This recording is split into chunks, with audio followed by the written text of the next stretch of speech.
विठू माऊली तू माऊली जगाची. तुम्हाला माहिती आहे का, अधिक महिन्यात येणारी कमला एकादशी ही वर्षभरातील सर्व एकादशींपैकी सगळ्यात पुण्यदायी एकादशी मानली जाते.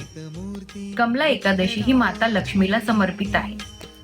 असे मानले जाते की या दिवशी उपवास, दान, जप इत्यादी कार्य केल्याने, तसेच भगवान विष्णू व माता लक्ष्मी यांची पूजा केल्याने आपल्यावरील आर्थिक अडचणी दूर होतात व आपल्या घरात सुख समृद्धी नांदायला लागते. पद्मपुराणानुसार या एकादशीचे व्रत केल्याने अनंत जन्मीचे पाप नष्ट होतात आणि भक्ताला विशेष पुण्य प्राप्ती होते. विशेष म्हणजे ही एकादशी अधिक मासात येत असल्यामुळे याचे जे पुण्य आहे ते अधिक पटींनी वाढते.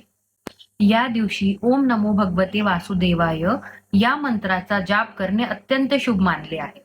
तरी या कमला एकादशीला सर्व विठ्ठल भक्तांनी भगवान विष्णू व माता लक्ष्मीची पूजा करावी आणि त्यांच्या जीवनात सुख समृद्धी नांदावी हीच माझी ईश्वरचरणी प्रार्थना आहे. रामकृष्ण हरी.